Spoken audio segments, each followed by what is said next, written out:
Assalamualaikum Kırgızistan. Bugün 25 Mart 2019 yıl. Bugün biz Profsoyuzna Misarosha kesilişinde turabız. Ötken жылы бұл жерде ремонт болгон.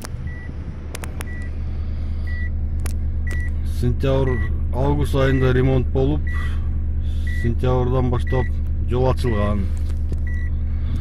Өзүңүздөр көрүп аткандай жол кыштан кийинки жолдун акыбалы 7 ай өтүптүр. Буякта кимдер иштеген түшүнүксүз.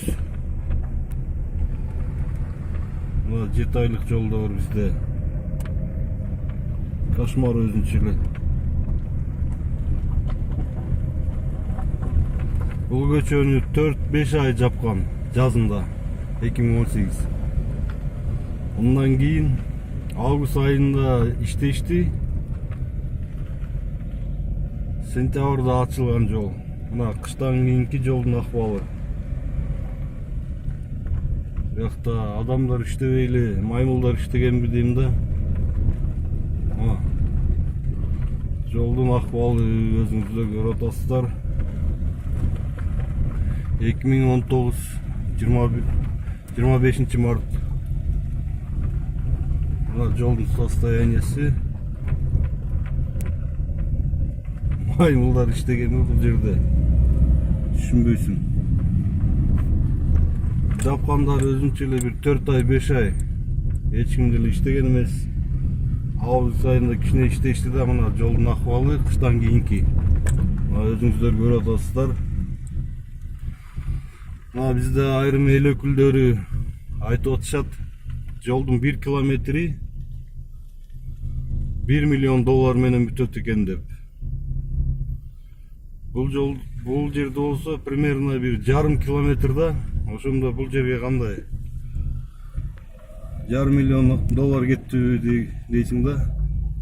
Мына жолдун акыбалы көрүп атасыздар. Маймылдар иштегенби, мыйрылган, тыйылган. Мына асфальттарын төрүлүп кеткен четке. Көрүп атасыздар жолдун акыбалы. Ушу Профсоюзный Мисарошадан ылдый жакты көздөй бартабыз. Ровно жарым километрдей жол экен. Мына жолду көрүп атасыздар. Мына 3-4 ай жабылып турган бул жер. 1 ай август айында эле иштешти, жазында жайында полностью жабык болгон. Мына асфальттардын кебетеси четке түрүлүп кеткен да, буякканчы. Мына Мартышкин труд деп коет муну. Бул жолго дагы $1,5 миллион жумшаш керек. Мына көрүп атасыздар. Ушундай кыштан кийин жолдун акыбалы. Мына Профсоюзнайдан ылдый, Профсоюзный Мисароштон ылдый көздөй бартабыз. Бул кесилишке чейин 500 метр экен, жарым километр. Мына 1 километр жолдун баасы $1 миллион болсо, буякта жарым километр $1,5 миллион экен да. Аңгыл-дөңгүл. Кыштан кийинки результат мына көрүп атасыздар. Ушундай Бишкекте.